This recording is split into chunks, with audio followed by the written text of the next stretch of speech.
Hello lovely people, this is going to be a great tutorial where I'm going to show you how to photograph the stars.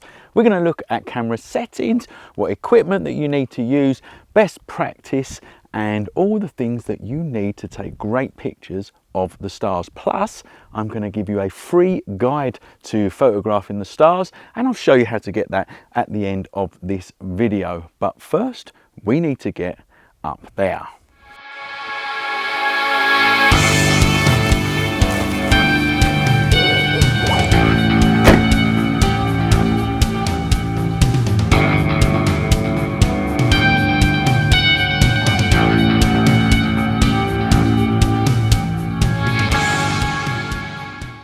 Hello guys, I'm Mark Newton from the School of Photography, where we teach you photography properly by professional teachers. Now, the first thing that you need to know is that you need to go to a place where there's hardly any light pollution. Now, I've come up to the beautiful Mount Teide in Tenerife. You don't have to climb mountains for this. You could just do it somewhere where it's dark. I would advise that you don't do it in your back garden if you've got lots of street lights around in your streets, as that will mask out the starlights. The other thing is try to avoid doing it on a full moon. Try and do it at half moon or lower than half moon if you can, because the darker the night sky, the better the stars will shine out. We are on what's called the waning crescent tonight, so there will be some moonlight, but not much, and hopefully we're going to get some cracking shots. Okay, so let's talk about the equipment that you are going to need. Firstly, you're going to need a tripod, and you're going to need a good tripod, a good sturdy one that's going to take the weight of your camera. You're also going to need a wide angle lens. So on a full frame camera, you are looking at around 16 to 24 millimeters of focal length. On a crop sensor, you're looking at around 11 mil to 17, 18 mil, ideally to get a lovely wide angle shot of the stars.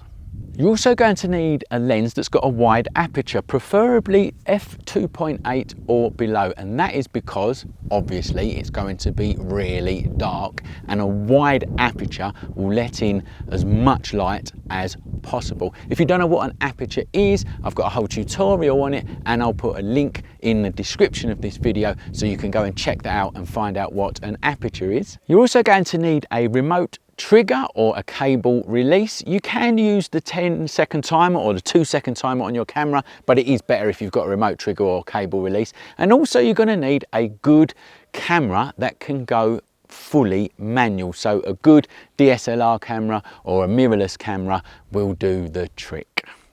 Now let's talk about camera settings. Now there are lots of variables in your camera settings, and that is down to light changing due to the moon, whether the moon's out more or in less, or any ambient light that you may have around you. But there is a base exposure that you can set that will get you started and give you a good baseline, if you like. And that is this. We're going to start with an aperture at f2.8. We're going to have our ISO around 1600 to 2000. Ideally, you don't want to go over 2000 ISO because it might create noise, and noise is seen much more prominently in darks. It's obviously going to be the night sky. So we want to try to keep our ISO as low as possible.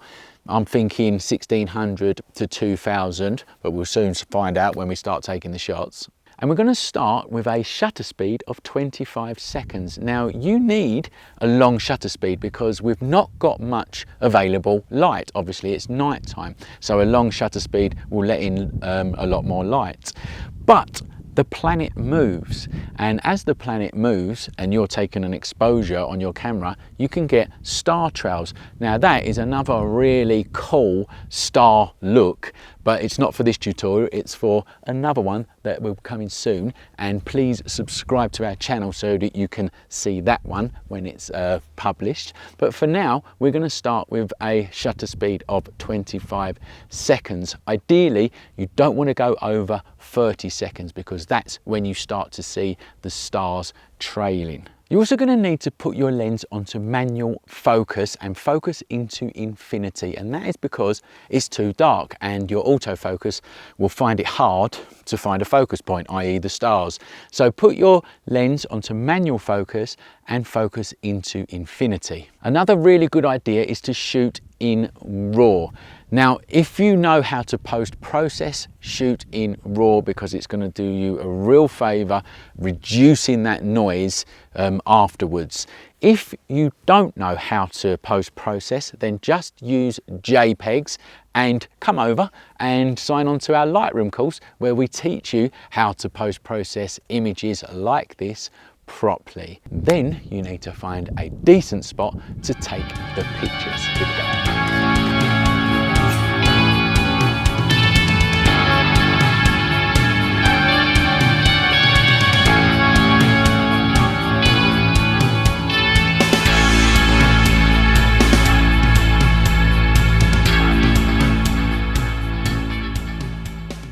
Okay, so what you're looking for is a nice spot with a nice bit of foreground interest.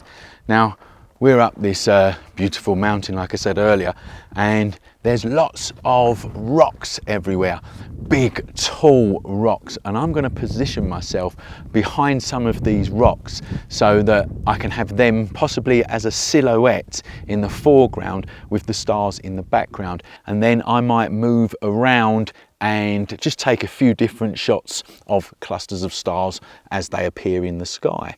Now, obviously, I'm not going to be able to film in the pitch black because it's going to be pitch black. So what I'm going to do is take some shots and we're going to go back to the studio and I'm going to tell you there if I change the exposure and show you all of the good shots that we took. So the next time you'll see me, I'll be back in the studio.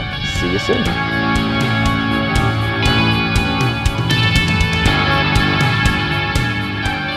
Okay, we're back in the studio now and I had a great time taking those photographs and we even managed to get some pictures of the Milky Way. The exposures did change slightly and I'm going to tell you about that in a minute, but before we do, I want to just tell you about the online courses we have over at theschoolofphotography.com. Now, we teach photography properly at the School of Photography because we are professional teachers, and we've got courses in photography, Lightroom, Photoshop and all other photography related stuff.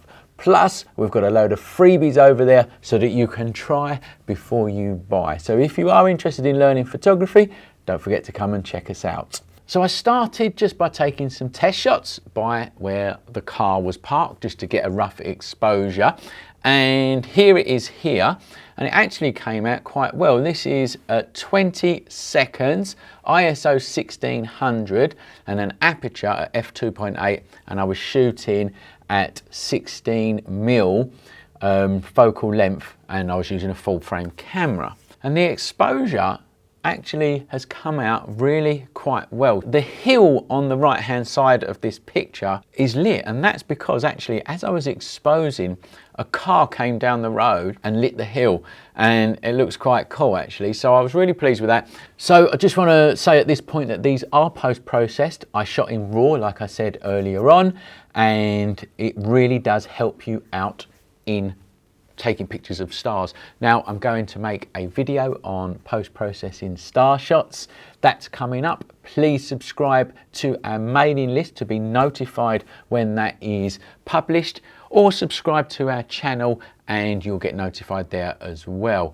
Now I've got my exposure, I wanted to get them rocks in the foreground, so I walked around and I got this shot here, and I really like this shot because I've lit the rock in the foreground with my head torch. Now that is a bit hit and miss to how much light you put on the rock or don't put on the rock and stuff like that, but it's a really good technique to get some sharp detail in the foreground of your shots. And I also got lucky in this particular shot because the rock in the background, someone else was lighting that rock for their shot. So I managed to get my rock, which is the one in the front, and their one that they was lighting in the background with the stars. And yeah, I quite liked it. It was a really cool shot. And then the Milky Way started to appear above this really cool looking rock. So I walked over to that part of where I was to take this shot here. Now again, I've lit the foreground with my head torch, which is giving a real nice interest to the foreground of the shot. And I just want to talk to you about the center stars and the outside stars of this shot. Now don't forget, this was shot at 20 seconds.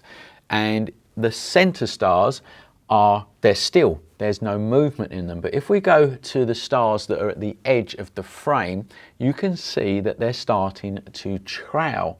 Now that is something that you just can't help, I'm afraid.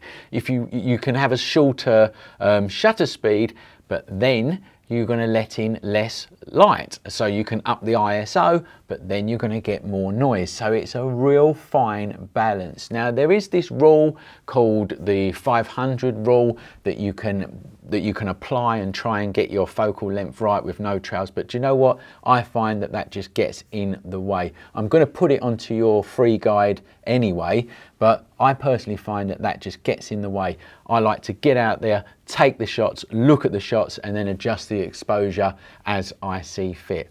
And yeah, I suppose what I'm just trying to say is you are going to get some star trails towards the edge of the shot. It's just unavoidable, I'm afraid. There's also a debate going here in this studio, and we need some help from all of you star buffs out there. There's this star, or what looks like, well, I think it's a galaxy actually, in the middle and the top of this shot. I think it's a galaxy. My assistant Jude there thinks it's a planet or possibly a supernova. Now, if you are into stars and you know what that is, let us know. We would love to know because it's doing our heads in here at the studio. Then I took the same shot again, but without light in the foreground, so that the rocks turned into a silhouette. And I actually really like it. It seems to enhance the Milky Way a little bit more. So that was really quite cool. Then I thought to myself, I will increase the exposure time just to see what happens, just to see if I could bring out some more detail in the stars. And I got this shot, and I went portrait for this one. I also lit the foreground again for this one here, and because it's at 30 seconds, there is slightly longer star trails, but very, very minor. So like I've said before, if you're on ultra wide angle, 30 seconds is your limit. You don't want to go over 30 seconds.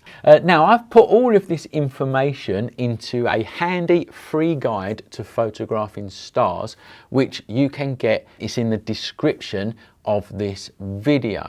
Now you can print it out, take it with you, put it on your tablet or your phone and read off all the settings and all the stuff that I have told you in this video. So feel free to grab that if you want to.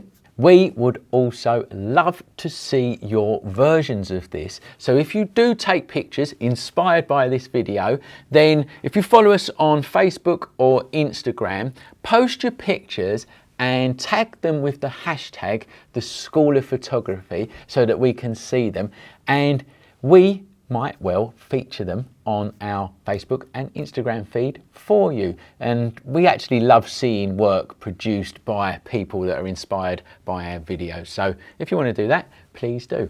Also, if you like the video, please press the like button, share it with your friends and subscribe to our channel for more. Don't forget to come over to theschoolofphotography.com to check out our online courses. Thanks for watching, and remember, learn more at the School of Photography.